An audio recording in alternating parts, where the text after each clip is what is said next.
த imagine story கதையில் வரும் பெயர் மற்றும் கதை கற்பனையை யாரையும் குறிப்பிடுவன அல்ல.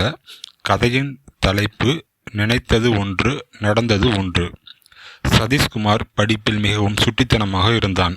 5ஆம் வகுப்பு, 10ஆம் வகுப்பு, 12ஆம் வகுப்பு என அனைத்தையும் கடந்து கல்லூரி படிப்பை கற்க வேண்டும் என நினைத்தான்.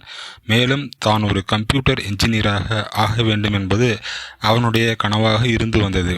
அதற்காக அவன் முயற்சி செய்து கொண்டிருந்தான். 12ஆம் வகுப்பு பொதுத் தேர்வு நன்றாக தேர்வுகளை எழுதினான். சிறப்பு தேர்வு நன்றாக எழுதினான். ஆனால் கட் ஆஃப் மார்க் கொஞ்சம் குறைவாகவே இருந்தது. காரணம், அந்த சமயத்தில் அவனுக்கு சில உடல் உபாதை காரணமாக சரியாக தேர்வு எழுத முடியாமல் போய்விட்டது. கட் ஆஃப் மதிப்பெண் குறைந்ததால் அவன் நினைத்த கம்ப்யூட்டர் பாடப்பிரிவில் சேர இயலவில்லை.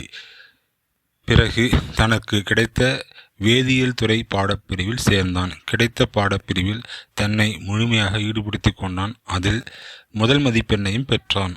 ஒரு தொழிற்சாலையில் அவனுக்கு நல்ல பணி கிடைத்தது. தனக்கு கம்ப்யூட்டர் என்ஜினியர் பணி கிடைக்காவிட்டாலும் தொழிற்சாலையில் தனக்கு ஒரு பணி கிடைத்தது நினைத்து சந்தோஷப்பட்டான். அங்கு சிறிய கோர்ஸ் ஒன்றை கற்றுக்கொண்டு அந்த தொழிற்சாலையில் ப்ராசஸ் கண்ட்ரோல் அறையில் தனக்கான கம்ப்யூட்டர் அறையில் தனது பணியை அரசு பணியில் அமர்ந்தான். மாத சம்பளம் 62,000 ரூபாயில். எனவே தான் படித்த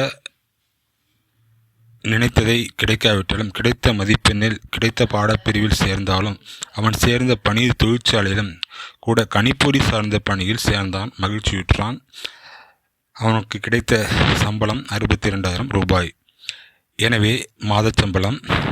எனவே கதையின் கருத்து என்னவென்றால், நீ எதற்காக உழைக்கிறாயோ அது கண்டிப்பாக உன்னை வந்து அடையும். எனவே உழைப்பை மட்டும் நிறுத்தாதே. நன்றி, வணக்கம்.